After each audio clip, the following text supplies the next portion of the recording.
미국의 코로나19 확진자가 중국과 이탈리아보다 많은 것으로 집계됐습니다.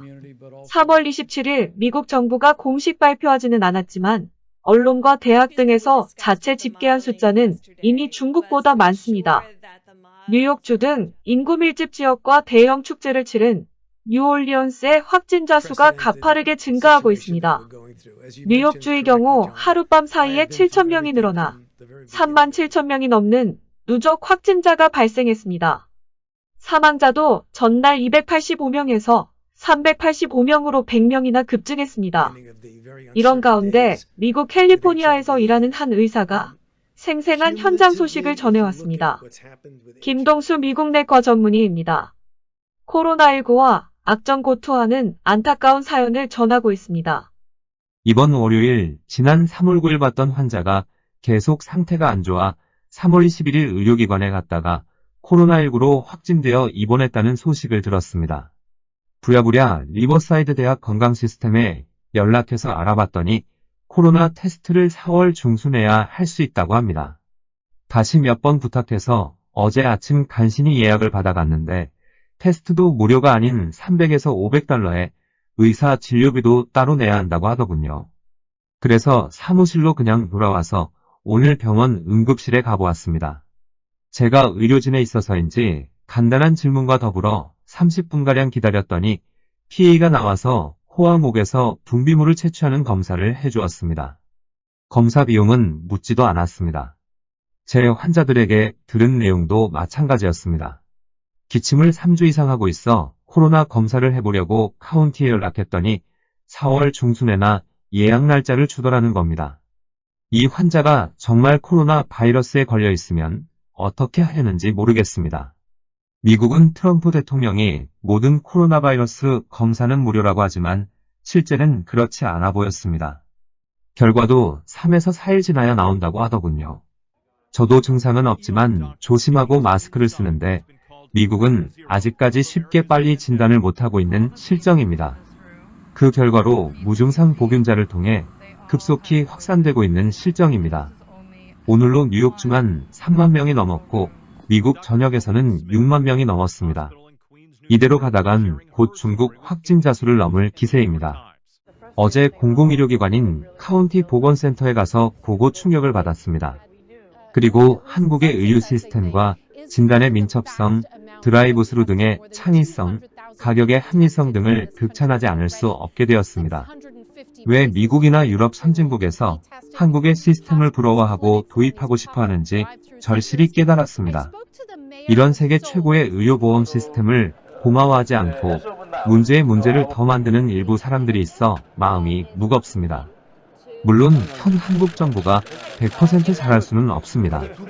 그러나 지금 유럽과 미국이 순식간에 신종 코로나로 수십만 명이 감염되고 죽어가는 것을 보면서 한국은 개방한 상태였음에도 불구하고 이 정도라는 것은 정말 불행 중 다행이라는 생각이 듭니다.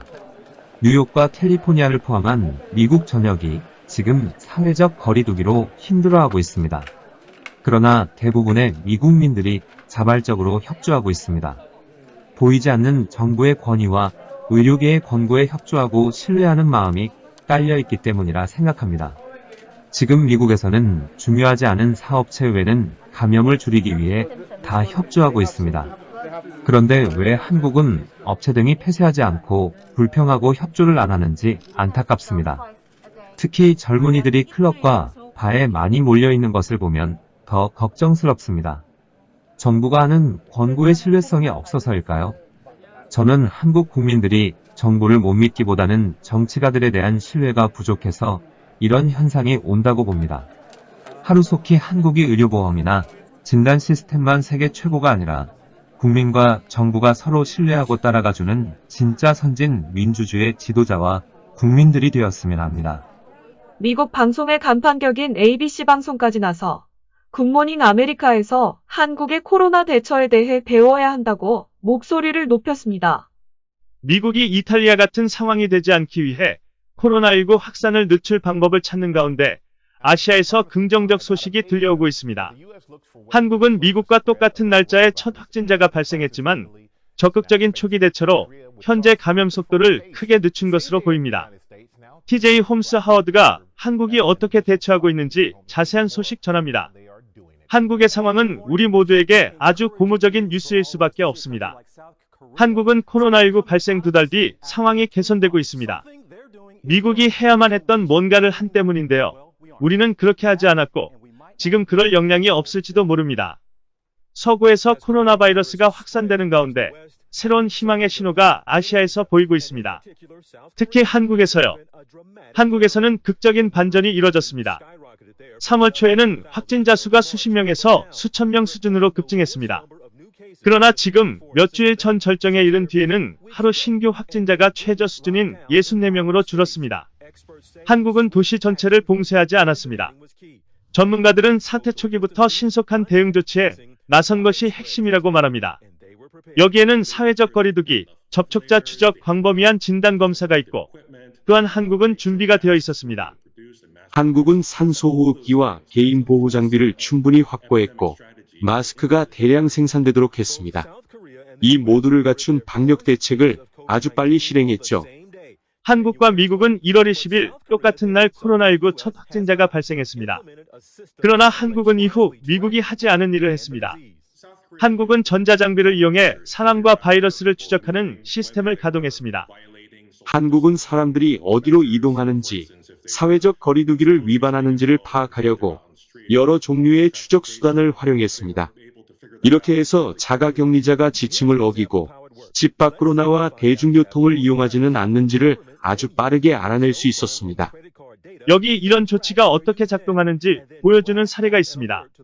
화면에 그림에 보이는 것처럼 여러분이 원으로 표시된 감염자라면 정부는 여러분의 휴대폰과 신용카드 결제 정보를 이용해 이동 경로를 추적합니다. 이 과정에서 감염자를 접촉했을 가능성이 있는 사람들에게 휴대폰을 통해 곧바로 경보를 보냅니다. 조주희 씨는 우리에게 자신의 휴대폰 메시지를 열어 이런 경보 메시지가 들어온 것을 보여줍니다. 미국이 한국과 다른 또 다른 중요한 차이점은 마스크 사용입니다. 미국에서는 몸이 아프거나 환자를 보살피는 경우가 아니라면 마스크를 착용하지 말라고 했습니다.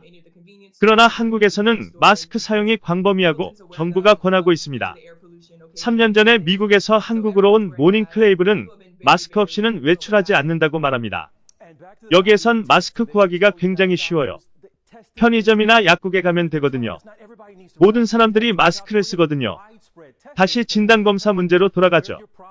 의사들은 진단검사가 핵심이라고 지적합니다.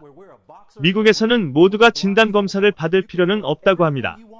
하지만 한국에서는 광범위한 검사가 이뤄지고 있어요. 왜냐하면 검사를 통해서 어디가 문제 지역인지 어떤 곳을 목표로 잡을 수 있는지 등을 알 수 있기 때문이죠. 이것이 미국이 안고 있는 문제입니다. 우리는 진단검사에서 한참 뒤처져 있어요. 끝까지 시청해주셔서 감사합니다. 공감하셨다면 좋아요와 구독을 꼭 눌러주세요. 구독과 좋아요 버튼을 눌러주세요.